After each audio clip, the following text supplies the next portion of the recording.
দু বছর আগে শান্তিনিকেতনে মোলডাঙ্গা থেকে নিখোঁজ হয়েছিল 5 বছরের শিবম ঠাকুর। প্রতিবেশী রুবি বিবির ঘর থেকে ছোট্ট শিবমের দেহ উদ্ধার করেছিল পুলিশ।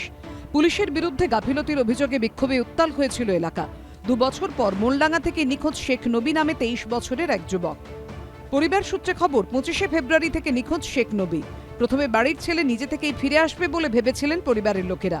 বেশ কিছুদিন পরেও ছেলে না ফেরায় 2রা মার্চ শান্তিনিকেতন থানায় নিখোঁজ ডায়েরি করে পরিবার। অভিযোগ পেয়ে মোলডাঙ্গায় কুকুর নিয়ে তল্লাশি চালায় শান্তিনিকেতন থানার পুলিশ। নিখোঁজ যুবকের খোঁজ পেতে এলাকায় ড্রোন উড়িয়েও তল্লাশি চালানো হয়।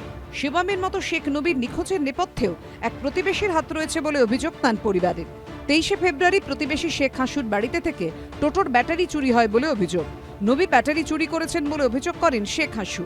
এই নিয়ে দুপক্ষের মধ্যে ব্যাপক গন্ডগোল হয়। 25শে ফেব্রুয়ারি শেখ হাসু নবীকে বাড়ি থেকে তুলে নিয়ে যায় বলে অভিযোগ পরিবারের। বাড়িতে আর 3 মাস আগে ব্যাটারি চুরি হয়েছিল। সেই ছেলেটা জেল খেটে এসেছিল।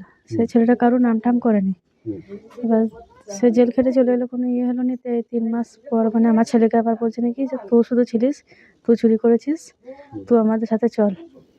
নিয়ে জোর করে আমার বাড়ি থেকে আমার ছেলেকে নিয়ে, আমার ছেলে যেতে চাইছে না, আমার ছেলেকে জোর করে নিয়ে গেছে। কতদিন আগে নিয়ে গেছিল? 22 তারিখে নিয়ে গেছে। কতদিন হলো? আজকে 12 দিন হচ্ছে। শেখ নবীর পরিবারের অভিযোগ পেয়ে হাসু শেখকে পাকড়াও করেছে পুলিশ। যদিও ছেলের বিরুদ্ধে ওঠা সব অভিযোগ অস্বীকার করেছেন মা।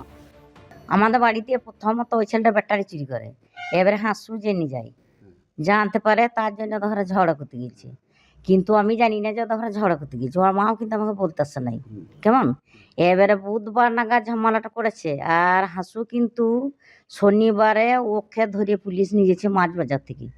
বাড়ি থেকে তুলে নিয়েছিল, তো আমাদের বাড়িতে তো আনে নাই সুদর, আমাদের বাড়িতে আনে নাই। এবার আমাদের বাড়িতে আনলে পরে আমি জানতাম। 2 বছর আগেও পুলিশ কুকুর নিয়ে তল্লাশি দেখেছে মোলডাঙ্গা। শেষ মুহূর্তের তৎপরতাতেও শেষ রক্ষা হয়নি। শিবমের পচা গলা দেহ পেয়েছিল পুলিশ। এবারও কেটে গেছে অনেকগুলো দিন। শেখ নবীর খোঁজ চাইছে মোলডাঙ্গা। প্রতীক্ষায় পরিবার। ভাস্কর মুখোপাধ্যায় রিপোর্ট, এবিপি আনন্দ, বীরভূম। আরে চাটা দে। ভাই আমার একটা চা দেন। কি হলো আমারটা? বাংলা পক্ষপাত চায় না, বাংলা খবর চায়। বাংলা খবর, বাংলার খবর। সত্য অন্তহীন, সত্যের খোঁজও তাই, সত্য সন্ধানে তাই আমরা অক্লান্ত, অকুতভয়। এবিপি আনন্দ নতুন ভাবনার প্রতীক, যা মনে মুক্ত, তথ্যে যুক্ত এবং যাবতীয় সীমানার বাঁধন থেকে মুক্ত। সীমা না শব্দটির মধ্যে লুকিয়ে আছে মানা শব্দটি, যেন চোখ রাঙানি এক অদৃশ্য বেড়াজাল, যা আটকে রাখে আমাদের এক ছোট্ট গণ্ডির মধ্যে।